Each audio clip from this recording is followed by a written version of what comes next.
I'm ready to go. Okay, so I will tell you that we're going to overlap a few of those videos that we saw on Monday. I threw those videos in towards the end there just because I thought they were pretty profound about what we were talking about. And then I knew that they were already in here before. They're not very long, so we can watch you guys bleed a couple times. We are going to discuss the handling of glass, manually and mechanically. We are hoping to do not yours.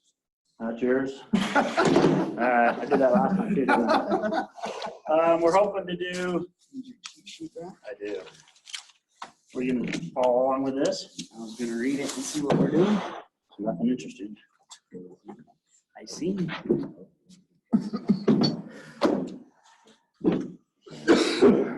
You know, when the series tonight. I was about to say, you know, it'd be really cool if you just paused it every here and there and threw a game up on the big screen. If I can figure out how to get it, well, I mean, not hard, but I don't care to do it. I just want to get done with Does this. it have a PIP fixed or feature? PIP? Oh, I'm sure it does. I don't really care though. Is it I an just want to Apple get through TV? this, so I go home and have a beer and watch the game. It's much more better. It's All right, let's rock it then. much better that way. All right, so That's what a lot of people are. Yeah, yeah, maybe so. I don't know. It might be because the Clydesdales are in town at 6 o'clock. We're gonna do the funeral procession from the Delta Center on over to a couple different bars. And it's supposed to be pretty cool. It'll be interesting to see what it looks like. Did you see that in the news? Yeah. They brought the Clydesdales in from Colorado, and they're gonna go. Oh, yeah. They're doing the death of the 3.4 beer or whatever, and they're gonna take them from the Delta Center, whatever it is now, Vivid Smart. And they're gonna drive down. They're gonna go down. They're gonna come up. You get a couple different bars, just having a party, you know, for the death of the beer. I know everybody always cool idea out of that. 3.2%. It's 4% everywhere else. It's the same beer. You know, I was gonna do this as a test, but then that means it's gonna take longer. So let's do this as a handout rather than a test. I don't like tests. You like tests? When I lived in Wyoming. You guys are a lot better than my other group. The other group are a bunch of smart asses and talk all the time. So I test the crap out of them. 3.2 is, I mean, like, No. there might be a slight. Carlos Fernandez Social 30, 4%. We gave him a lot of shit for that. I just told them they don't have it. Whoever doesn't have it done at the end doesn't get their raise. It's just done, I know. That's simple. Every day I'd ask him, I go, have you done your OSHA 30? No. Have you done your OSHA 30? First ones. Which ones? I don't know. I have not had a chance to sit down. I've got all the information. I got it like a week and a half, 2 weeks ago, and I have yet to sit down. I mean, today was, yeah, it's just, it seemed like I went from doing nothing to all of a sudden just nonstop, you know, doing this, doing that. Nice, it makes the days go faster, but. Okay, we're going to evaluate the tasks and their potential risks. So we're going to talk about defining risk assessment, understanding and executing a pre-task planning. I think most of us should, you know, most construction sites now are having them do it. Have any of you guys not done a pre-task on a job site or seen them done or anything? No, we're all doing them. Good. I did read today for the first time. I didn't realize this, but if you've got 5 or more employees, whatever, you're supposed to be doing a pre-task by law. By law, it says you're supposed to do. I don't know by whose law. I just was reading it. That's what you're at. Yeah, I was just reading and I was like, really, by law? And I didn't have a chance to go ask our safety director, but yeah. So Good one to know. Let us know, please. yeah, I don't know whether it's an OSHA rule or law or what. Yeah, I just said by law. I don't know. Describe proper technique for lifting and carrying glass. Describe warning and technique when it comes to carrying glass individually and with others. Describe the potential dangers associated with handling both materials and discuss preventative safety measures. Explain the importance of knowing the capacity of all lifting equipment, which I think we kind of already discussed, but we'll go into a lot more. So risk assessment. I will leave that up there for a minute. I believe it's on this. I believe it's on it because I made it about an hour ago. Systematic process of evaluating the potential risks that may be involved in a project, in a projected activity or undertaking. So it kind of goes along with pre-task planning, considering and planning on how to handle a task safely. So a risk assessment, State Encounters has their own process of that, depending on what it is. We'll make up our own as we go, or we've got ones that have been made up for a long time. And basically it's just, say for swing stages, your risk assessment is, what are the potential risks? Losing power, falling out of it, the wind coming up, these are all potential risks. What are we going to do to mitigate them, or what are we going to do to protect ourselves? That's kind of a risk assessment type plan. For scissor lifts, it's, what are the risks in scissor lifts? And they're actually more than you realize, but, getting out of balance, people driving them off curbs, people rolling down the road, rolling down, something gives out and they fall. I mean, it happens. Take them to the gas station to buy beer. We actually, going to the gas station to get more beer. Yeah. And the guy takes it up in the air. Come on down here, Floyd. You come and get me. So, I think we've all seen that one now. Some of you guys might even live that one. But so we actually had a guy that in the other class got hurt out of the airport trying to move one of our boom lifts, and he couldn't get up the hill, so he decided to gun it and get up over. And as he got to the top of the hill, the top had kind of given out a little bit. It was kind of a little hump. He went over it. That's not exactly what happened. No, it's a big steel plate. It's a big steel plate, and he went off of it. Huh? He just went right up it. So he bounced himself up, came down pretty hard on his leg, on his ankle or something. If anyone's ever been cruising around in a scissor lift, in those boom lifts, you know, we've all been there, gone through a little dip in the gutter or something in the parking lot or something, man, your tools, you got a yard sale, your tools are all over the ground. We've all been there. But he got hurt. So that's just one of the risk assessments you got to think about, you got to look at. So when unloading a truck or moving, setting glass or opening up a case, you got to think about everything that could go wrong. Nothing's going to go wrong. I've opened these cases, hundreds of times. Nothing's ever going to go wrong. And that's when it's going to go wrong. I use my hammer to open these tabs all the time. I'll just bend this band right out of the way and snap. And there you go for your stitches. And while you're there, you might as well get your tetanus shot. So they've already given you one for the pain, so they can numb you up and stitch you. So they might as well give you another one for your tetanus shot. So just, it's risk assessment, when you're filling out and doing one like that, that's what it is. You got to really look and think about everything that could go wrong, because eventually it will go wrong for someone somewhere.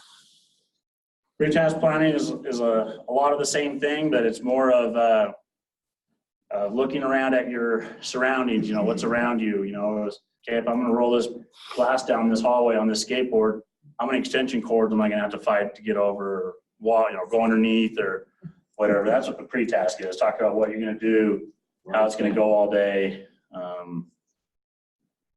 I know, like I said, a lot of contractors now are just using their own. Still Encounters, I think most of you guys probably still have your own as well, because for a while their contractors were, making, okay, you have to have a pre-task, turn them in. Now they're just making their own. Say, okay, now you're going to use our pre-task and turn them in every day. I don't know how many jobs Airport has their own. I know that Facebook has its own that they're doing. So I know that Adobe has their own too, but you can turn in your own personal ones as well. into them too. We turn our Still Encounters in. Because you can do everything on Procore, just complete their system that they have, or you can just turn in the hard copy. So that's what that's kind of the difference between the two is on that. So how many times, I can't even think how many times like, oh yeah, we're just gonna throw a glass on this cart, fly down this hallway, oh yeah, and roll around the corner, they just got done packing it full of drywall and you can't fit down the hallway anymore. Fudge. Can't say it on the camera. Why? So, I can't. But so it's important to do the pre-task planning, walk it, know what's going on, make sure you talk with everybody, know where you're going. When you don't plan correctly, that's when you end up getting someone hurt because now you have to carry that glass around or go a different way and hit a door jam, break some glass, falls off the rack. Just all that fun stuff that happens but doesn't have to. So establishing work methods that are well understood and consistently followed. Identify safety concerns. Develop and implement steps to safely do the task, avoiding the hazards. Supervise people at work. Watch the unsafe actions and correct them as they occur. Thanks for saving my life today. Hey man, you're not hooked up. We're 80 feet in the air and you're not hooked up. Tell your buddy, thanks for saving my life. It happens to all of us. It does. You go up, you don't even think about it. You load all your tools in the basket, doing this, you're in a hurry, you do that, and the next thing you know, someone's yelling at you. You're not hooked up. Like, yeah, I am not. The safety guy just got a picture of you. I can tell that. Yeah, I am. Look, see. That happened to be a yes code. So this is our pre-task right here. You kind of go through it, kind of follows through, talks about, gives you the date, the company. I'm not sure what this came out of, what GC this came out of. Just talks you through, what are you gonna be doing for the day. Identify safety concerns, material handling, ladders, access, egress, fall protection, working surfaces, etc. Work is being coordinated with the other subcontractors in the area. Our tools, material, equipment available in the safe and in good condition, inspected, color coded. A lot of the contractors now like you to put tape around your cords and your harness and your drills and avoid putting it around your harness. Put it around like the belt, the metal on the belt loop or somewhere. Don't put it around your harness itself. They might want to argue with you if you do, but tell them, screw you. It could be, if you put tape around it, it could be hiding a defect in your harness. It could be a cut underneath there. Or you might deliberately be doing it. They should not have you doing that, period. But also they tell us that depending on, and I kind of hard to believe, but the glues and stuff and the tape can start to break down the harness. Well, even permanent marker, yeah. Sharpies, you're not even supposed to say not to use any of that stuff. So keep that in mind. It's your life, it's your harness, you got it on you. So you gotta think, the tape and the ink, whatever, how long it would take to break down a harness, that harness is expired. I sure don't want to find out how long, though. I'd hate to be the one that finds out that it goes faster than you think. Then it goes through, hazard assessment, check all the apply and discuss, falls, housekeeping, pinch points, ladders. And then it just asks you what tools and materials you're going to use, what hazards, what steps you're going to do. This is a kind of a typical run-of-the-mill one. It's really pretty simple, but it makes you think about it as long as you're not pencil whipping it. I know that a lot of people do it. I know our crews do it all the time. I know I did it. You're doing the same thing for the 5th week in a row. Okay, we're going to hook this frame onto the tower crane again. We're going to fly it up in the air again. It's the same thing, but still got to pay attention. Hopefully it works right and it does what it's supposed to do for you.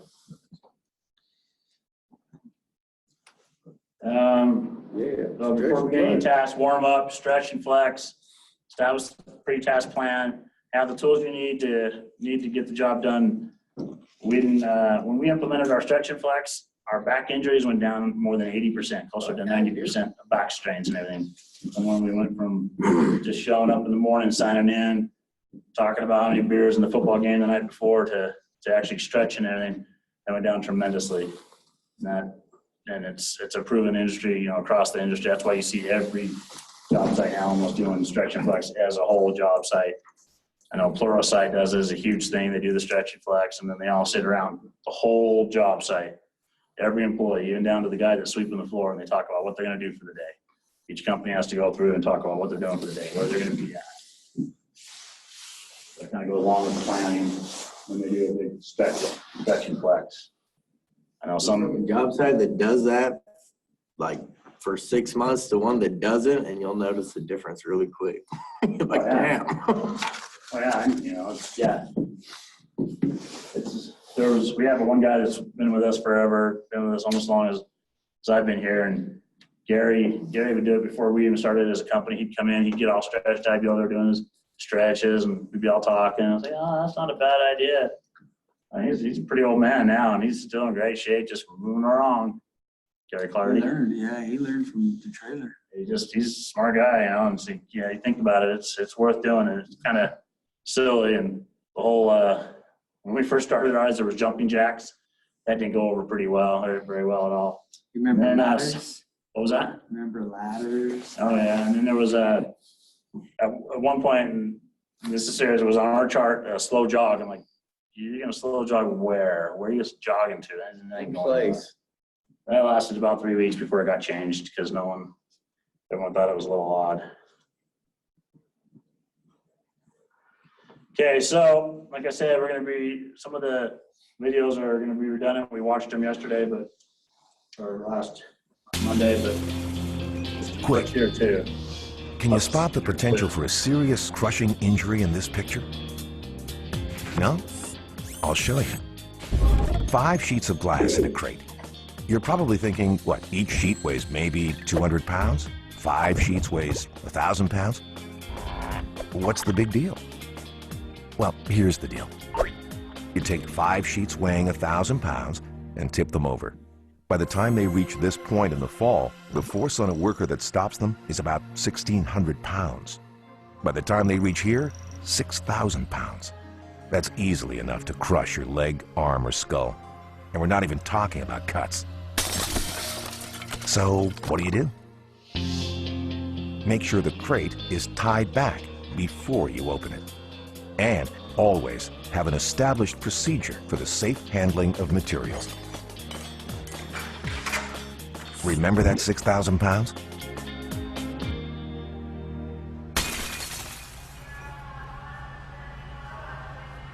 Hey, what are you doing? Working. What are you doing? Just checking out my new camera. Give me a game sight. Word. Oh my God! Hey! Holy shit, don't move. You're a pro. There's always time to do it right.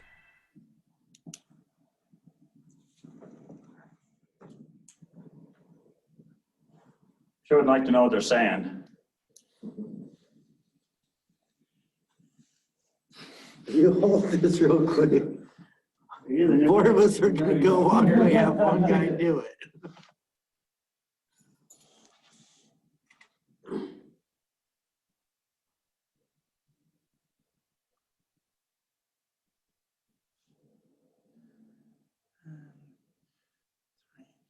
Emergency room? Or morgue? I'm not sure which. No, he's under, he's all right. He's That wall was right there, man. He's good. Like we said on Monday, don't try to be the hero. Don't save it. Just get the hell out of there. Same thing when you're carrying glass with someone. We'll talk about that in a minute. Have a plan, but so yeah, have a plan. Always wear safety glasses and gloves whenever you can. Inspect the glass before moving it to assure that there's no damage. Use proper lifting and moving techniques. Hold the glass firmly in your hands. Do not carry it over your head or under your arms. Why would you not want to carry it under your arms? Slides. We got main arteries all the way through here. Main arteries all the way through there. You cut something up in here, it's got something down your arm, and you're walking around and turn a corner, you got a piece of a nail underneath your arm. Just, it's just a little light, no big deal. It's a 1/4 inch. We'll throw this in real quick. That glass cut you up underneath your arm, or same thing down your thigh or something, hits one of those main arteries. Pretty scary to think how much blood and how quickly you'll lose it. And I know they say you can get to your house in 2 minutes, but if you're up on the 15th floor of a building, they got to wait for that elevator to come down and get the paramedics to get up to the 15th floor to come check you out. And I don't know how much time you're going to have. So good reason not to carry glass underneath your arm, and try not to, try to kind of stay out to the side of the glass when pulling it out of the rack and rolling it and everything else.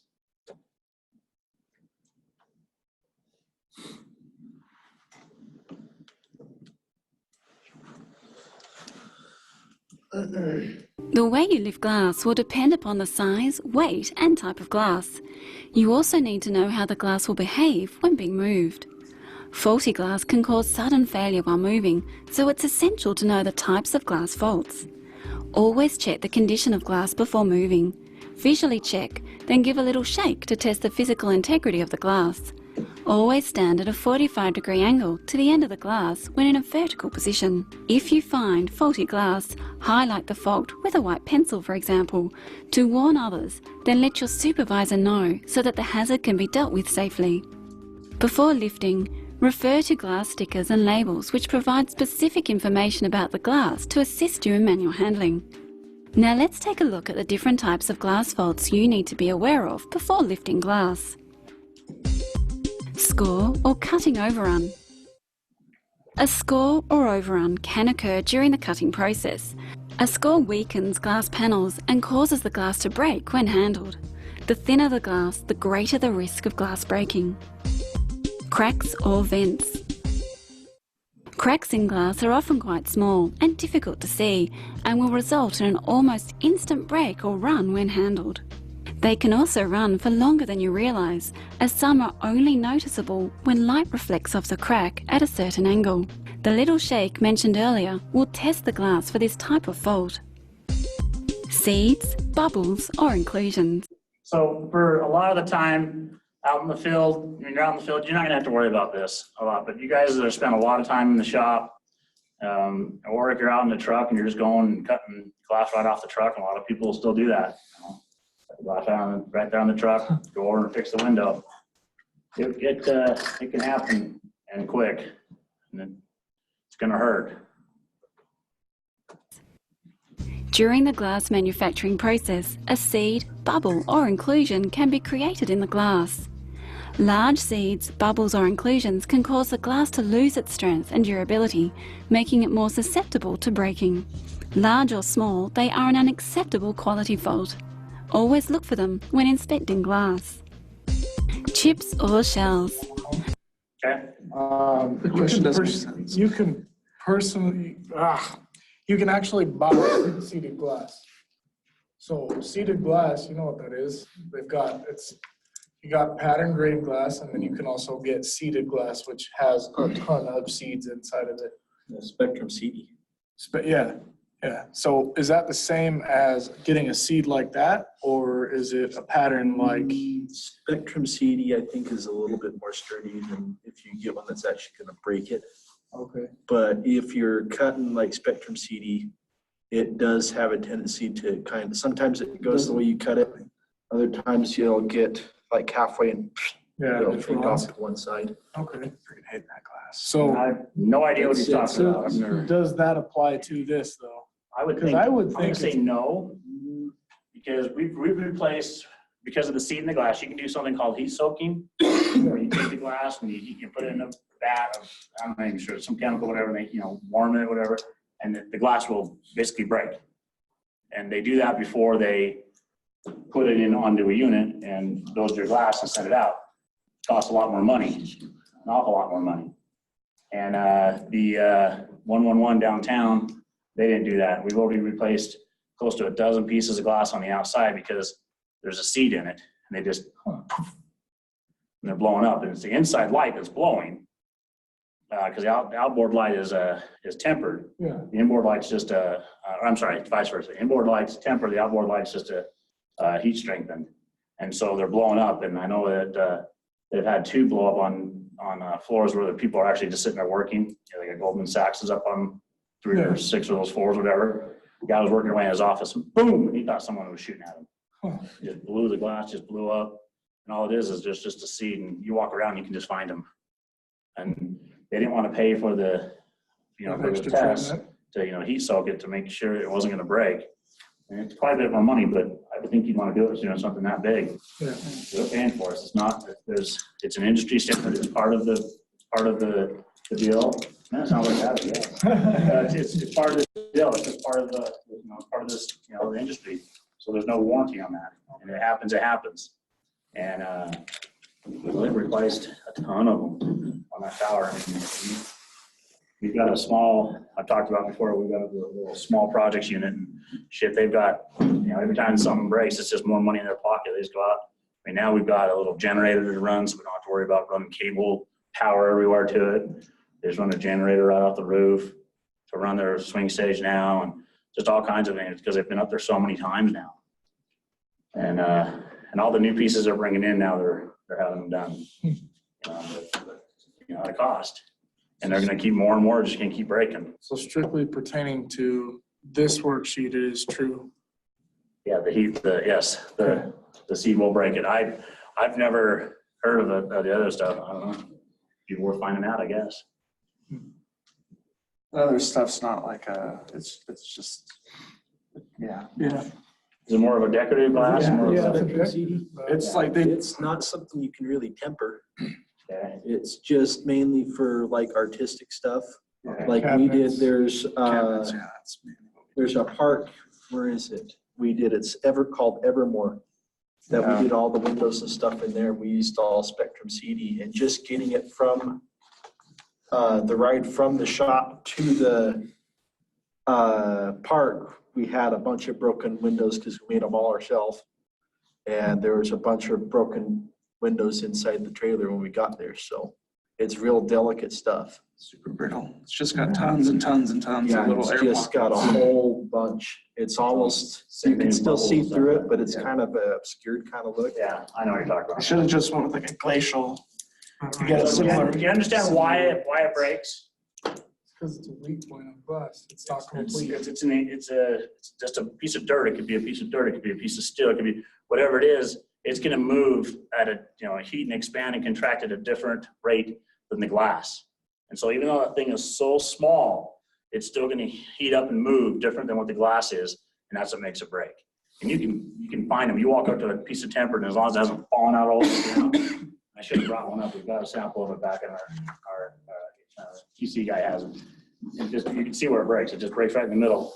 It just goes out from wherever it's at. It just breaks and runs from the middle. It's not like a break a piece of tempered sitting on a rack and it's still held together. Sitting there, you can tell where you hit it. If you go out to a job site and someone says, "Oh yeah, my window broke," you can walk up and look and go, "Well, shit, yeah." We've got some that are breaking out at down in Provo, the DA's, whatever office down in. And what happened was they were Courthouse. yeah, courthouse. They were screwing something in and they got too close to the edge of the glass, and they hit the edge of the glass. Like, we never did it, and you can clearly see in the pictures that we took. You can clearly see the screw coming through. You can see where it came in and hit the edge of the glass and broke the glass. I'm like, yeah, this is where you ran. You tell where it ran from, and you pull the glass out and see where they ran the screw through the glass pocket and on the other side and hit it. I have a question on the same topic. Nickel sulfide inclusion.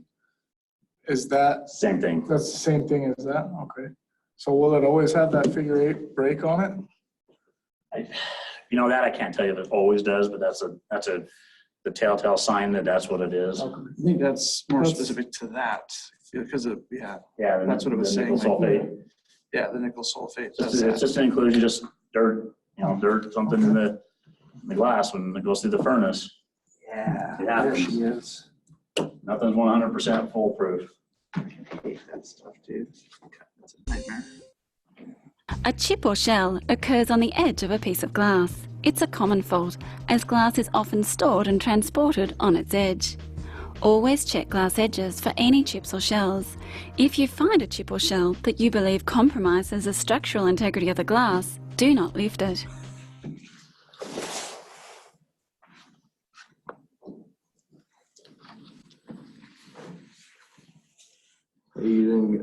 Obviously, here goes a bunch of common sense things, but don't let any of the surface bump or hit the glass, edges of the corners.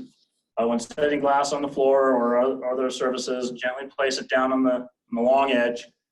Do not place glass directly on the hard surface. Use padding and other types of cushioning agents. You can always tell when someone on a job site's moved your glass for you because it's not on the 2x4s, or they needed that 2x4 to do something different. And you walk over and you're like, oh, bitch. Probably a little more than that said, but you always tell when someone doesn't know anything about glass, does it?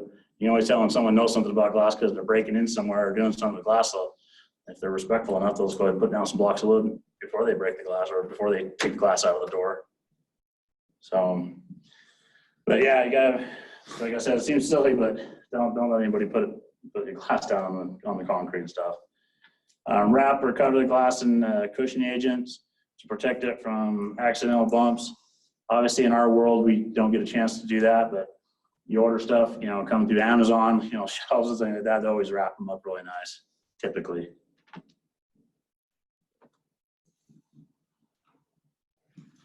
Carry only one piece of glass vertically at a time. Have 2 or more people utilizing lift assist devices when handling larger pieces of glass. Always wear your proper PPE. Avoid wet glass.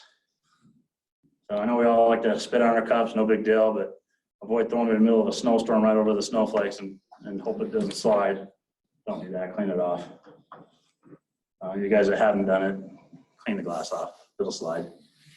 Keep the glass close to your body. Avoid changing your hand grip during movement. If you don't understand that, don't do it. If you're lifting glass to somebody and you decide you want to change hands mid-carry, at least make sure the other person you're carrying with knows what you're doing before you also start jostling, because it's a good way to get someone hurt real quick, because natural response is to reach up real quick and jerk and grab a hold of that glass. If you're back behind them, you're jerking it around, pull a muscle on their back or something. Just, you know, think about that a little bit for those guys who have handled lots of glass for a long time. You know what I'm talking about. You get that one guy behind you, all of a sudden something moves, you're like, Jesus. You think it's going, and if it starts to go, let it go. Once again, don't be the hero. So before lifting a light, ask yourself, do you know what the light weighs? Well, now you do. We all know now. Got a little card that'll help you. We did that today. Can you handle it alone? Are you wearing your gloves? Is the passage clear? How's the light stored? Is the glass safe to handle? So like I said, if you know, when you're doing a lot of that lifting that glass, and you make sure you guys have a plan, you know, setting the glass on the inside out, starts to go, make sure you understand, okay, we're just going to let this go. You know, don't try to, like I said, don't be the hero, don't reach out and grab it. Get away to get hurt real fast. Seen it happen. It's not very much fun to watch it go down to the ground, but it's a lot better than having your partner hurt or you're hurt. That's even worse. So before lifting a light, choose a person who is similar in height to you. How true is that, really? You don't agree with that? No, I don't. Okay. I work with my foreman, he's 6'2", I'm 5'5". We've never had a problem. Here's the question. Most of the time you How long don't. has he been doing it? Like, he worked with you, Okay. 20 years, How long have you been doing that? 3 years. Okay, that's the difference. Yeah, if you know what you're doing, you adjust your cups right. I love when you go to set a piece of glass and you're all standing there and you just got this little stair step going to guys and everyone's got their cups in the same row and you're just going, man, I'm so going to be lifting much more glass than that guy is. So basically what it's saying, you know, take into account too of the, you know, your height and who you're lifting with is the same thing as trying to find somewhere similar height. My cup and his cup are placed are not the same. No, they're not going to be. I hate it when people go to place my cup. I'm like, what are you doing? I'm like, you're 6 inches taller than me. So yeah, that's great for you, but don't touch my shit. I don't even let him touch my Yeah. cups. There's a few things. Don't, you know, put your own cup on. Don't rely on, don't hope somebody else. Your own lifeline, make sure you hook your own lifeline on. I had a guy get all pissed at me long time ago because I went up and, you know, put his lifeline on, tied it off for him. And he couldn't understand, you know, he made me mad. He's like, wouldn't, you know, he had to go back up and, fuck, you know, you should have gone up the first time with us when we went up there. You know, why is it such a big deal? I did it right. You know, and it was done right. I mean, how hard is it to put a clip around it? But his life's hanging off of it. I get it. The time I didn't get it, I was more offended. Like, I'm like you know, how hard is it? But I get it. You know, I could very easily could have gone up and wrapped it around a air duct or something coming through the roof for all he knew. You know what I mean? So always take care to, you know, do your own lifeline unless you really trust that guy you're working with. And place your own cup. That's a pretty good thing. That way when it does fail, you can only blame yourself. We'll have one person usually in the rear call the signals or when and how to move. 1, 2, 3 up, whatever, just work in unison, agree on what you're doing. You're always gonna have that alpha guy who's gotta count first. Or maybe that's as high as he can count, and so he wants to do it to prove his point. I don't know. But, and pre-plan, determine which arm each of you will use for cane, and which of the support that you'll, and make sure this like you mirror each other. You understand what I mean by that? So if you're lifting with if you're on one side, you're gonna lift with your left hand, the guy on the other side is gonna be lifting with his opposite hand. You wanna make sure you're opposite of each other. You don't wanna, that's another thing too, is when the guys start lifting, all of a sudden they're lifting like this, and you're going one way, and they're going one way, you're just like, ah, this is you off. And then that's, once again, you can get hurt. And always know where you're going. Talk about your plan, what you're gonna do. So you're going around a column or something. Make sure you know which way you're gonna go. Okay, we're gonna go this way, and we're gonna come back this way. All right, let's go. Rather than get up there and you're both going, fuck, go, come this way. Well, what's worse is when you Well, both and have there's on that showers. too, but so let's make sure you communicate with each other. Keeps things safe, keeps you from getting hurt. As you can tell, that's a theme. No one gets hurt. So I have no idea which one this is. The way you lift glass will depend upon the size, weight and type of glass. You also need to know how the glass will behave when being moved. Faulty glass can cause sudden failure while moving, so it's essential to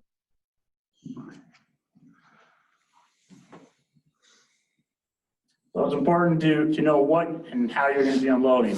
You really get to know how and what you're going to, how you're going to be unloading it before you get to where you're at. If it's coming in on a semi, is it uncovered? Is it a box truck? Well, hopefully they're not sending you too much glass in a box truck. Box truck, as you all know, that's a pain in the ass. It sucks.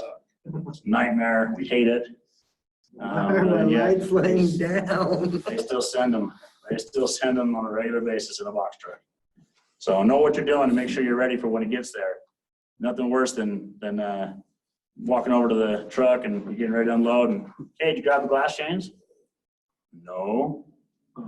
Okay, use the glass chains every time. It's mostly for you new guys or just the really dumb ones.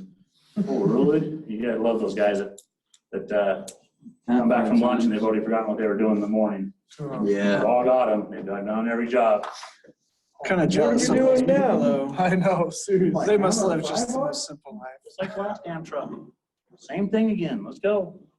So just make sure you plan ahead. You have everything ready. Know what you're doing. Know how you're doing it. If you're flying over the crane, always make sure that you've got everything red taped off. Everything's clear.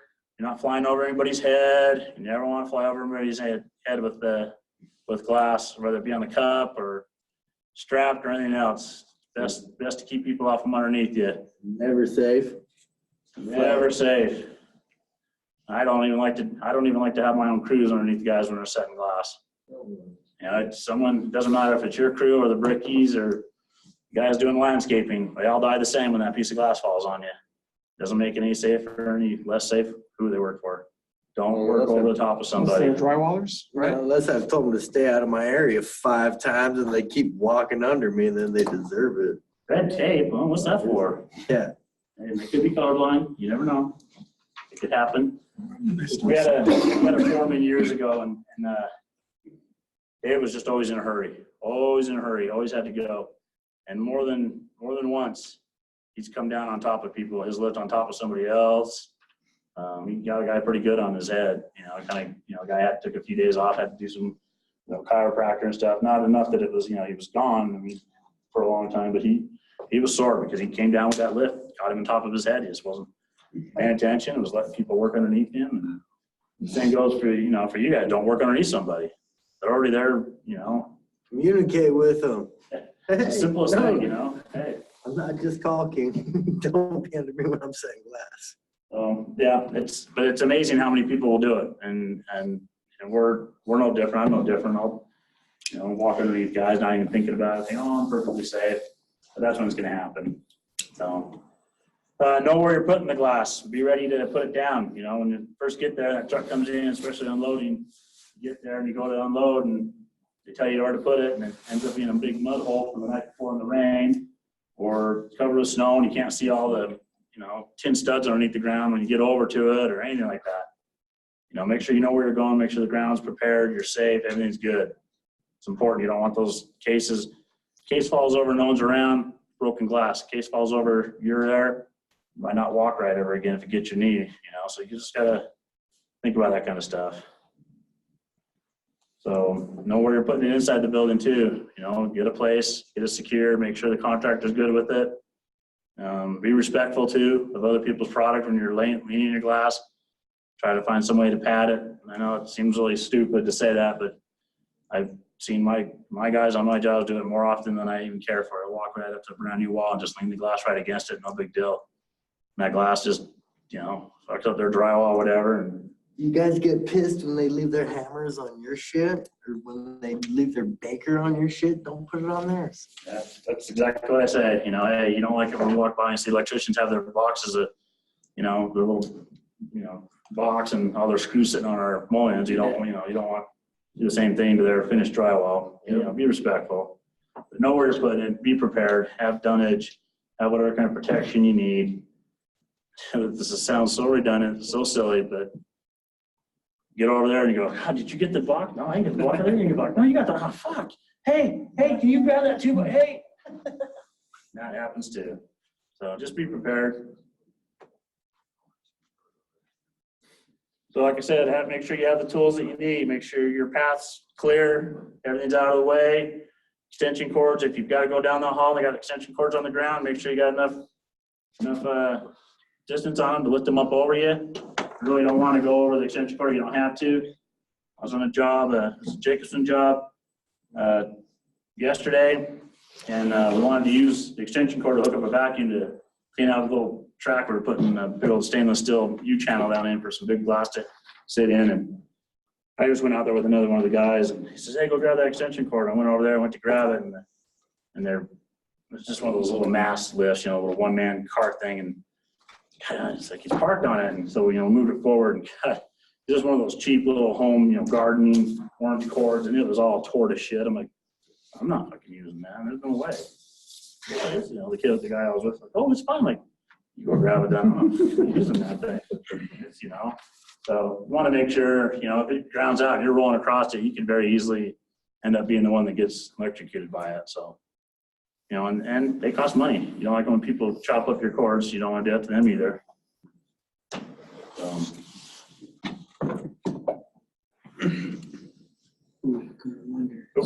Time to get a new safety code.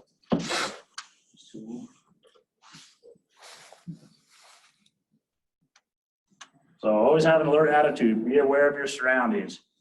Dress appropriately. Wear your PPE at all times. Be in a good, safe physical condition. In other words, don't be overly hungover and don't be stoned. If you're on prescription drugs, make sure that you can do your job properly.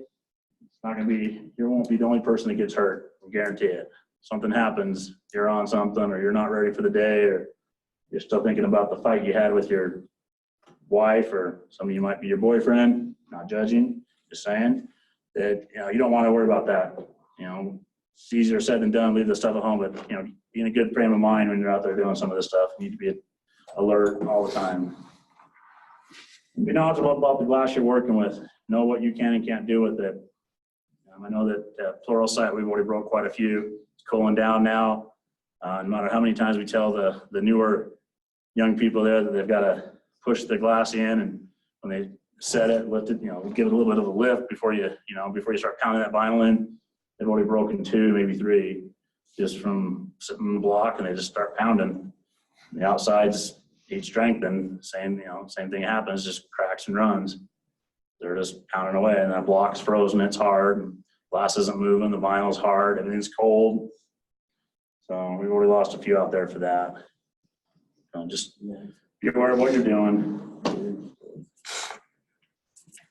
I love this one. Dude, that's a bad day, man. Yeah. I don't know what the sound is, but He's dead. I can't even imagine. All I can think of is if the whole thing came like this on him and got him that way. I just can't. I've watched it a few times and I just can't figure out what's happened. She's over there playing with his head. Trying to hold him up like the factory guy did or something. Gotta be. At that point, you know. Sad, scary, About your happens. safety now, you know. We were talking on Monday about the guy that died out at the plant down in St. George. What steel company is it that's lost multiple people in the last, they've lost 3 people in 2 years, SME or? Is it SME? 3 people in 2 years. So that's a lot of deaths in one company.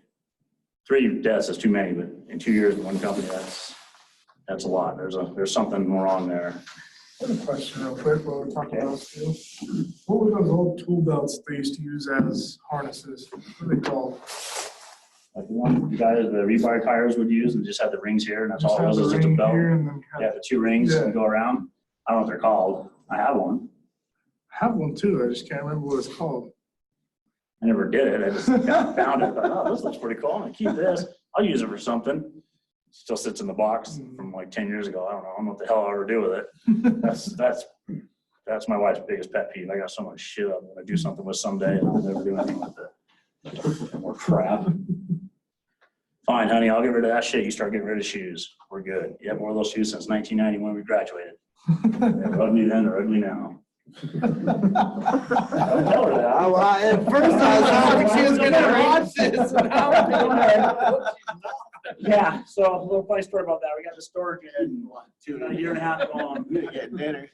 Cleaning stuff up and gonna get ready to move my mom in with us. I'm trying to clean stuff, get stuff cleaned out. And I look at this box and it says shoes. I'm like, the fuck? All right, I'm not questioning, whatever. If she wants to have shoes, so I pull it down. And it's pretty light. I open it up. I'm not kidding you. There was probably 12, 15 boxes, empty boxes. The shoe boxes, just empty boxes, no shoes on them. Shoes were probably long gone. We got the shoe boxes. However, we do now have plenty of Valentine's boxes for the kids and their projects for a while. How long? I mean, it had probably been in there 10 years, 12 years, and they just put it on a shelf in the storage and just left it there. Box full of empty boxes. That was awesome. So when you're unloading and moving in the shop, know what kind of forklifts you're going to be using, whether you're going to be using chains, slings to unload it, whether you're going underneath it.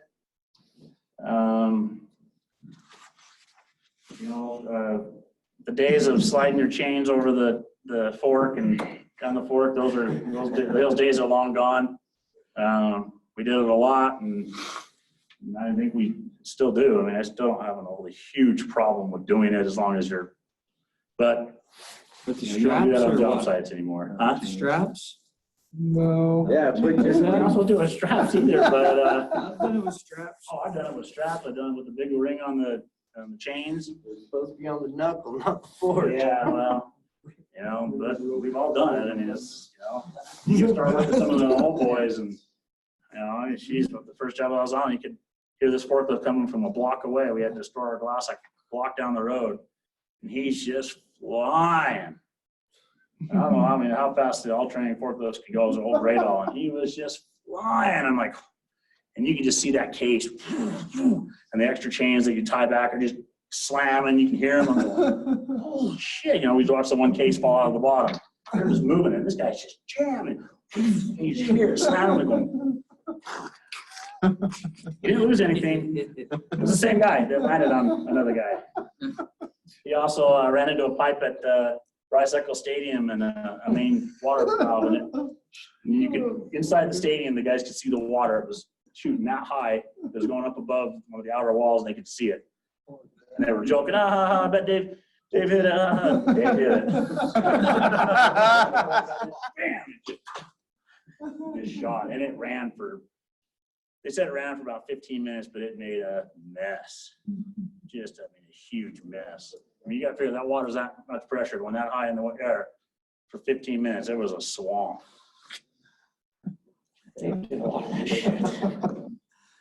Once again, if you can use overhead cranes, know what you're using.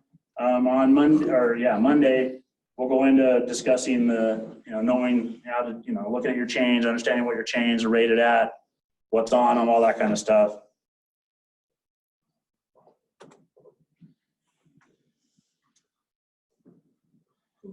Same, this forklift, you know, whether or not, know what you're using, know if you're gonna use your chains, know if you're gonna use your slings.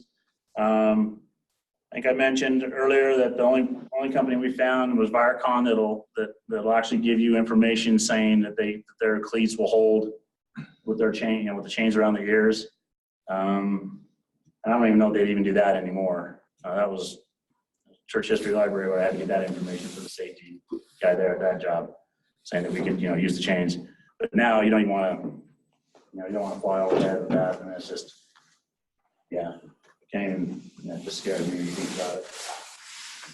So just know what, know what you need. Make sure your straps are good and they can handle the weight you're carrying. Yeah, this is pretty simple. Well, like I said, we'll go over all that on Monday on how to read all that and how to find it. Okay, so this happened in Harlem. Big deal. I know I talked about it before, but just take a watch.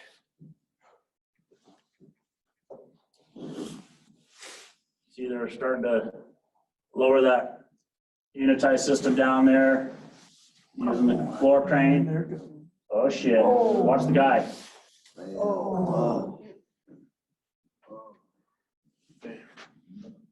So that's Yeah, pretty scary shit. watch it one more time. I was thinking the top half of the building was laying back, gonna fall. That's what I was looking at. Back up, no. Tell me when it's about to start. There it is. Yeah.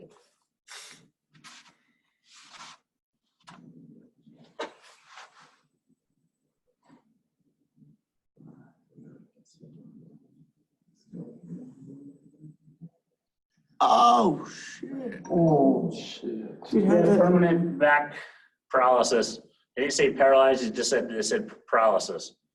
Another guy was hit in the head, had facial lacerations, concussion. They said brain damage, brain issues. 2 guys actually went to jail. They're actually getting prosecuted. I actually finished reading the article again today. This happened last year, 2018. In Harlem, the 2 guys were the foreman on the job and the project manager, their foreman project manager. And what it was is they got the equipment, brought it in. It's okay, here you go. They didn't offer any training. They didn't offer, didn't teach the guys how to use it. No one knew how to tell whether or not that crane could lift that weight. They didn't know how much it weighed. And we talked about all this, there's ways of figuring out not just the glass, but there's a programs that will figure out the weight in the metal too. If you can figure out, I'm not sure how it worked. I was going to ask the estimators how they figured it out, but and then the other big thing is they didn't have it tied back. They didn't tell them it needed to be tied back or anything. So that floor crane was never tied back to anything, and that thing just, you saw what it is, catapulted that guy out. So the owner of the business, they got fined. I'll say they were fined for 5 different things. Not training their employees, not having their equipment tied back. There was multiple things. The superintendent on the job site, he got fined for, the company, got fined for not having their safety go through, safety not telling them, got to have it tied back. So they went through and they nailed everybody they could on that had anything to do with that, because they just got it. And what's funny is I was reading through the different articles today about it a little bit more, and saying, at the end of the articles, you can always comment on stuff. And there's all these guys just, oh yeah, well, union job that wouldn't happen. You wouldn't happen. That union job that wouldn't happen. All those freaking union guys. It was a union 508 employees that were doing that. That was a union from, I think it was 508, that was injured. So, that's just goes to show you, it doesn't matter who you are, union, non-union, it doesn't matter. You gotta be careful. It goes back to what I was telling you guys on Monday. If you're not comfortable with it, if it's not right, don't do it. We had our foreman meeting today here, and I told all the foremen what I just told you guys, and I informed them. I'm telling all the apprentices right now, they're not comfortable doing something you're telling them to do. I'm telling them not to do it. And I'm sorry if you don't like it, that's shit, but if your slings aren't marked, if you don't know the weight, just don't do it. It's just not worth it. You know, it's not worth getting hurt or having something go wrong or having something fall. I still don't, you know, we do a lot of unitized, and I sit and watch. And those units are up in the air, and it's, you know, we're doing that 1-1-1, and I'm just watching this thing just like a propeller blade going, God, you know, and I know it's been engineered, it's gonna hold on, but it's just no, I don't know, I think I can do it. Let's take a quick break, and then we'll hurry up and finish up, and then I can go home and watch the rest of the game. We had a spinning frame a couple weeks ago. Got out of control. We were doing, I jumped over the handrails. That was our first job. I Supermaned out of the handrails. I was a stick around, huh? Those precast shit over. we had a guy, we were doing that Grand America, and one of the unitized systems was doing that, and the guy reached out and tried to grab the rope. Yanked him on there, grabbed a hold of it. Tagline? Yeah. Holy fuck. It's like, dude, you're not gonna stop that. No, just let That force going. It's gonna fall. Let the ones like that. So they'd already gone up over the top, and they were over the ground. Times where it's Coming down, and you guys just gonna stop it. It was like there. Get it to the roof. Pull it from there. Just whipped him across the deck. It's like, you stupid ass. Sketchy It still, you know, it's still scary to see, you know? It's like, you Sketchy gotta shit. think that, it's like, because when it goes bad like it did for us, it goes bad. yeah. Smoke break. Oh, check the game. Dude, What game is this? Is this baseball? It's baseball. Baseball, game 7. 1-0 in the bottom of second. We're watching soccer. Soccer is Okay. just about as long as it takes. Come for you to on, fall Washington. asleep. Hell yeah. That's Funny. not how long. Keep cool. It's gonna break. Well, this is it's like, me and my dad sold a lot of that stuff, it's glacial. It's kind of a spec, sort of. My mom does stained glass and has for my whole life. And So I you know probably that see stuff around. glacial bunch I there, see a bunch of different stuff. You awake? I wonder where Ishmael's been. Oh, he's at home with the flu. Down with the flu? Yeah, because I asked him if I could get a ride. He said yes.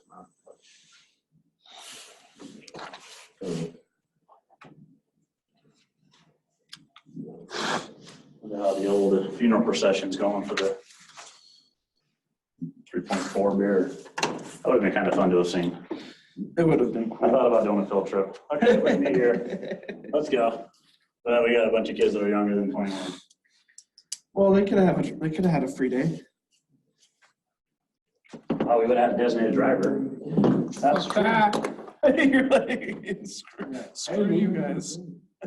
Come on now. Oh, I'll tell you right now, I loved being a designated driver. So when my friends got drunk, I got rich. I was like, I just filled up my tank this morning. So he uses it. But yeah, these things are handy. I like these. Yeah, these aren't cheap either. And if you leave it laying around long enough, it will get stolen. And if you can't find it, go up in the mechanical room, because that's where you're gonna find it. Because the mechanical guys love to use these things. Moving around there, all their mechanical stuff, all their big huge boxes. But they're nifty. And they're really nifty when you pair them with a set of these. Oh, yeah. I like those. A lot of our guys don't like them. I think they're great. So, Dude, it's when you got a long ass pallet, you get the spoon on the front of that thing. has anybody not used a pair of these before? No, never. Never? Okay, so you use that spoon, you get underneath it, and you lift the front edge of the case up. Okay, you saw how much that'll lift. You slide those in. So 3,500 pounds. So you lift up the front edge of the case, and then you slide these underneath, and they've got little, you can kind of see them in the picture, but they got little nubs that are sitting up there like a little pyramid. It just bites into the bottom of the case. You get them right in the center of the case, and you can just roll the case around. Just get it balanced right. Or if you got if it's too long or whatever, it's never too long, but you can put those underneath one end and then use that skateboard on the other end and kind of maneuver around corners and stuff. So they're pretty handy. We use them all the time. Seems like the pair I always get is the pair that some dumbass left out in the middle of the lot and got ran over, so it's bent and doesn't roll right. I did the same exact class for the other year. I finally just got pissed and just told the guys, just go throw it in the dumpster. It's just stupid. I can't believe we even have it here. You know, we're gonna go out and spend, you know, thousands and thousands of dollars on these mechanical cups and everything, and we can't spend the money to get a decent, I mean, we use those all the time on jobs. So it's nice to be able to, you know, put the glass on that and move them around. So pretty handy. I do like them. Important to know, you know, we'll go, like I said, on Monday, we're gonna go over all the straps, chains, knowing how to read it, you know, understanding what you can do with them and how to read the strap stuff. It's also very important to know your loading charts and what they will and won't do. Especially once you start adding jibs on the front of them, or, you know, to lift into the building, you know, lift stuff up into the buildings or whatever. You need to really understand and know your load charts on all your machines. All the machines you're gonna see in this little thing is what we own, is what we have. You know, I just went and took pictures of them or found them online and then got the load charts and stuff. So these are machines that we actually use or own. But, you know, you gotta know what you're able to do. Guys were using this lift right here last early, well, you know, it was early spring at the shop, and they were, you were nights when they did it, weren't you there when they did this? They had a bunch of units that went out to the airport. Oh, And, I think I switched over to days. That day. They had it slung, you know, and had slings underneath it, and they had this huge, so that we don't pinch them and, you know, crush them and, you know, and everything. Yeah, we had this huge, you know, H-bar? a spreader bar, H-bar. So they had it all slung up, and I don't know what the hell the guy was thinking, man. They decided out in one corner of our lot, we've got our fire, Jesus Christ. Hydrant, thank you, Jesus. Fire hydrant, and around the fire hydrant, we got 4 poles. So you don't stack anything near it, you don't get by it. Well, they decided to go over the top of it. I don't think it was that. I think what they were saying is that he was trying to go over the flatbed, and he wasn't supposed to. This thing was like, what, 6,000 pounds, and It was huge. And he decided he didn't go out over and start going over the flatbed. one of those big poles full of concrete, like a big old spear right through the middle of all those units. So, you know, pick it back up, take it back in the shop, tear it all apart. Let's hope we get more glass. Let's go. His excuse was, oh, I thought I could pick it up. I thought I could get it. Know your load chart. Know what you can do. There was something that good that came out of that is after that they started putting what each of the cases weighed, because you got, you know, I think they were putting four of these big, huge, you know, unitized, you know, units on top of each other and wrapping them with that. Loaded I was gonna say, I think three's the most they sell now, huh? Three's the most. Yeah, so they started putting the weights on it, so they knew what they weighed. The guy's like, well, I didn't know what it weighed. Oh, you had a legitimate reason there. You didn't know what it weighed, you know. But you know, some online's kind of whoever, you know, kind of a procedural fault. You know, we should have weight on these things. I'm surprised we never got nailed out of the job sites for not having weight on them either. Anyways, you know, us picking them up off the trucks and things like that. You know, they should know what they all weigh.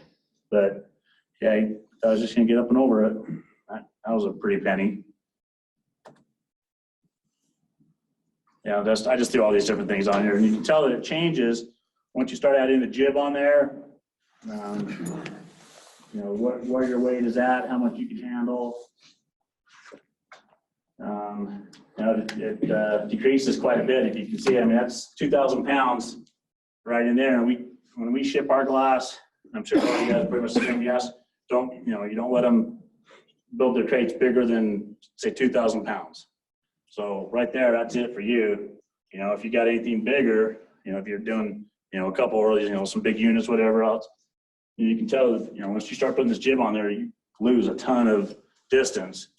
So make sure you're checking that. You don't want to be the guy that's on the inside of that forklift sitting down looking at the ground like this and going, oh shit, I'm gonna be in trouble now. I just went along with the drug test and a lot of paperwork, and they giving him shit a lot for quite a while. Like I said, I want you the same thing. Just know what you're doing. Check your weights. Be positive. What you're doing. Has anyone tipped a forklift forward? Put a load on there and drop it forward? I've seen it. Oh, tipped it, but I've come close. Definitely bobbled. Whoa, let's get a little bit far out there. I've done it twice. Once was before I came here, and I have no right being on the forklift. not trained, they'd never been around one, I knew nothing about it. They boss ordered one, brought it out to the job, said, here you go. It's kind of the same thing as that crane, other than no one died and get flung out of the thing. But I just had a huge case of doors all glazed up, and I was just pushing them way out over this, trying to get them up inside the building from the parking lot, and all of a sudden, donk, and just landed. And I'm like, oh, fuck. I was early, mid-20s. I know what the hell to do. I know, do I pull up or go down? Like, oh, fuck. I was out there for quite a while before I finally, got my senses back and had to think through it. And the second time I was screwing around. So I shouldn't have done it, but it wasn't a bad thing. Same thing, I kept it real close to the ground. I just wanted to see how far I could go before the case would tip over. There's a bunch of empty frames, not a big deal. And we'll scratch that out of the video too. Now, when I first came here, this is all we use is these Gradals. Any of you guys use Gradals much? They're different forklifts. I like them, but they're different. We had a big man basket made for the front of it. You could take the forks off and then the knuckle would lock underneath this huge platform. Yeah. And had it, all built out of steel, had a cable that ran across the back we could tie off to, and had racks built onto it to hold the glass. And my first month and a half, I was still in counters work off that thing. I thought it was the coolest thing ever. But we don't use it anymore. We don't have engineering on it. It's the new thing now. Everything has to be engineered. Can't even make your own spreader bars anymore unless you have engineering on it. Start getting into the little forklifts inside our shops. We've all got shops. I'm sure we all got forklifts inside of them. Once again, know your rating, know what you can do. Don't push your luck. Anyone seen that video on YouTube where they're all jumping on the back end? The lady jumps on the back end, and the forklift goes up. She falls off, falls underneath, and the thing comes back down on top of her. Yeah. How much clearance is underneath that thing? Not much. Lady was built like me. That's why I think that's why they had her jump on there. I think it crushed her. I mean, there's Whoa, wait, this is just on YouTube? Yeah, it's on YouTube. Yeah, you can look them up on YouTube, and you can find forklift accidents, and they'll show you. I've seen the one where the guy was like jumped out of the forklift to go like move something, and he was pulled and then it's 15 minutes. You just see like it grabs him and it just goes in a circle. And I swear to God, that's blood and brain just start going everywhere. Oh, it's epic, man. We were doing that new hospital. Well, it's not new anymore. We were doing the hospital down 53rd, 52nd, whatever that is down there. 5400s. Yeah, whatever. Down that way. I don't live down here, so I don't know. They're all the same. I just Big one. The IHMC. The guy was trucking down the side of the road, going down. He had his mass up on his forklift, ran into the power lines. So now the forklift's energized. Okay. First thing you don't get out. Wear your seatbelt for a reason. Stay in. If it starts to go, stay in. They're built to protect you. Stay the hell in the machine. He jumped out. He was fine. Reached back in to turn it off. Yeah, it killed him. So yeah, that's sad. But just another example. It's just scary. You just got to think about these things. He thought he just turned it off was going to stop the spark or something. I don't know. No one will ever know what he was thinking because he's dead. But kind of very sad. There was another last year, back, I don't know where, but husband and wife had just got a new scoreboard for their little league baseball field. They were the big key people, getting the fundraisers and stuff. They were going to put the scoreboard up. And so he was on the forklift. She was raising it up, and it got energized. And so he jumps out. And so he's already electrocuted. She jumps out and tries to help him, and she gets electrocuted. And I can't remember, it just says like an hour later or whatever, someone found them, both of them dead. You seen that? Pretty shitty way to start Little League season, isn't it? You seen that? With scaffolding. Words not even like that. Pushing scaffolding down an alleyway. Right. They didn't see the power line. Cards. Weird, I watched it now. Really? All four dudes are pushing the scaffolding, and then the front two dudes go limp, and then the back two dudes just fucking drop. was a trip. It's got electrocuted, It huh? was just, yeah, it was weird. Yeah, I'm not a, I don't like electricity. I don't like electricity. Looking, I'm not to the point where I go kill the power to change the light bulb, but it's not too far from that. I know the light switch is off, but there's times where I'll get duct tape out, duct tape, I got my kids running around the house, hell, they don't know. Hey, Daddy's gonna, half the time I wonder if my kids aren't gonna do it just to see what's gonna happen. What's that look like? Dude, Dad, let's see. No, Where'd that light come from? They're out of luck.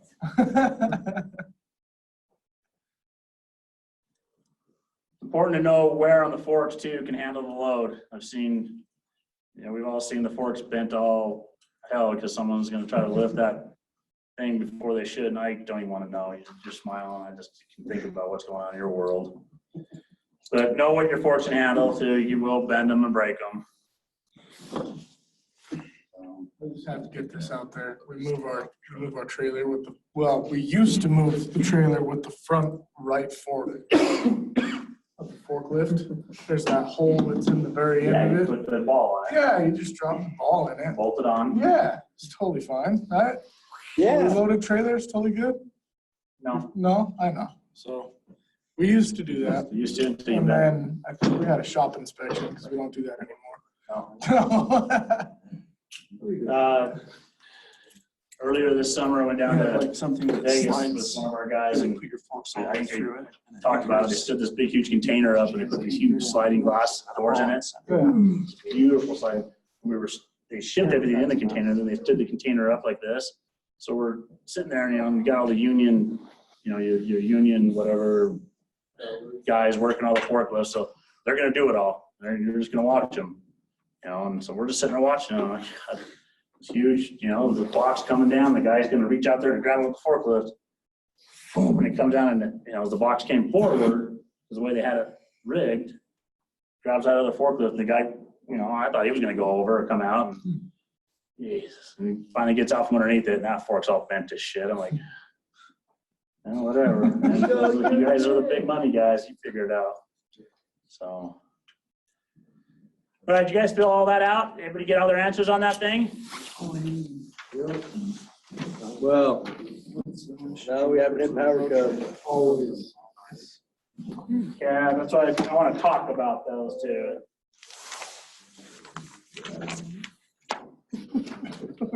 Well, we're gonna need the math equation. I was gonna put after hours, but I felt like that was wrong.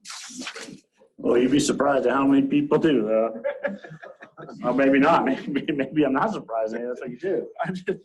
So everybody get what risk assessment was? Yeah.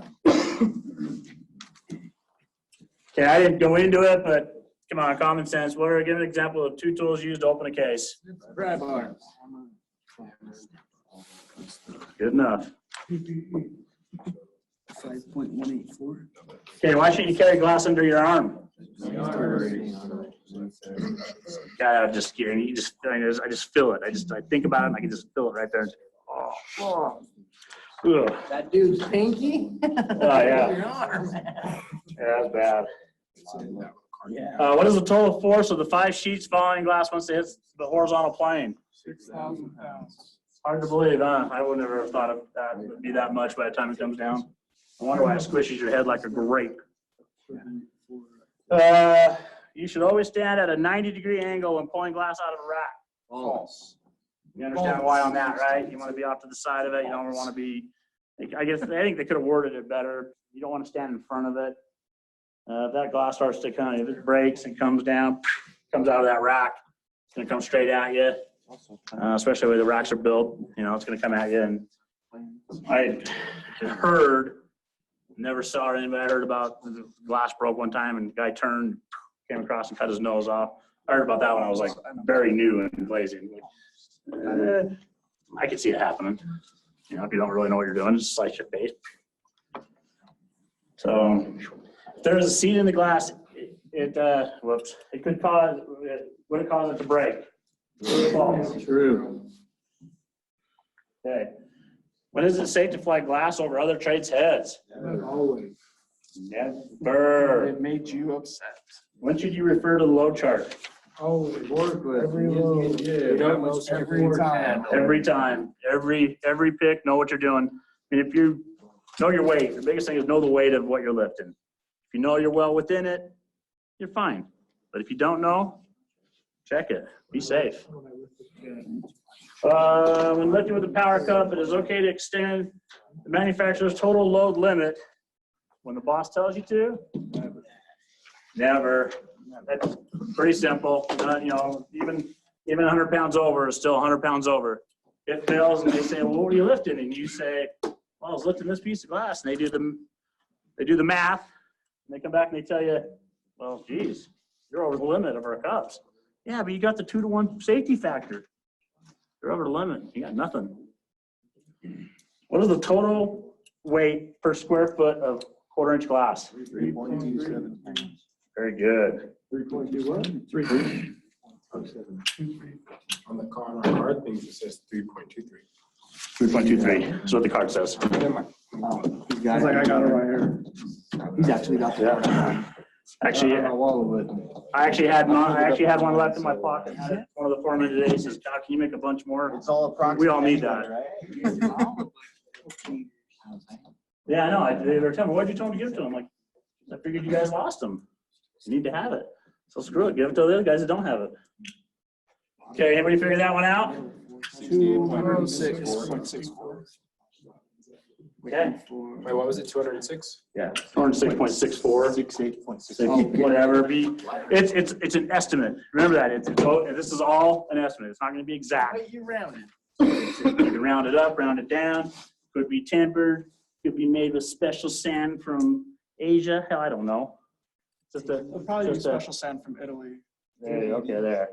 Okay, if your partner has his left hand down when lifting the piece of glass, what hand do you have down? Right. It said it depends on how you're carrying it. That is true. Okay. I was thinking more when you're going to set the glass into a hole. And have one hand up, one hand down. Yeah. Okay. I'm with you. All right. All right. Okay. When you're bucking glass.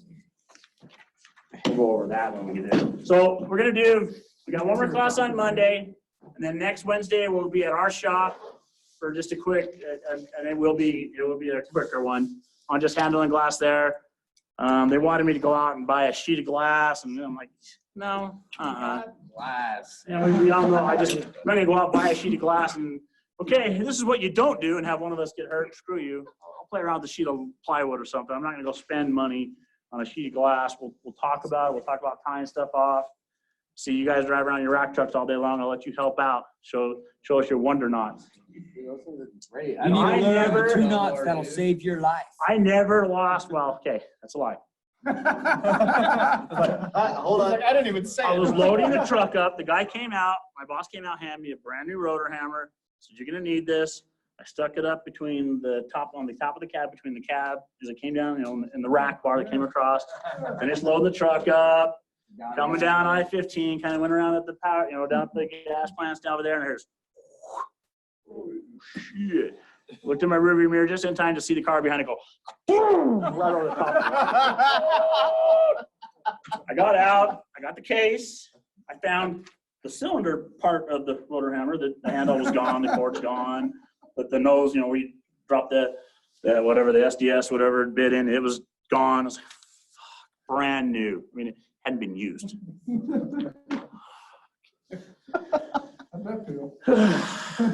Well, it didn't get much work done with it that day, that's for sure. That was a bad day to get home, and that was before cell phones. And I remember when that company I worked for, they first got their cell phones.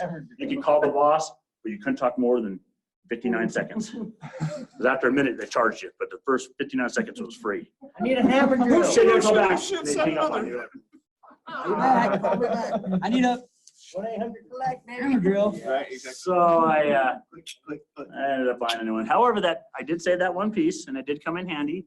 About 3 weeks later, a guy we were working with, who was a real tool, went out and bought a brand new hammer drill. And so when it came, I took it out of the box, unwrapped the package, put it in there, rewrapped the package back up with the cardboard and everything. Dude opens it up. He's all, yeah, check it out. I got a rotor. Opens it up, and there's just a cylinder. And everything else is just, what the fuck? This isn't fair. Jeez, dude. Return it. was, I know I told you guys, he was the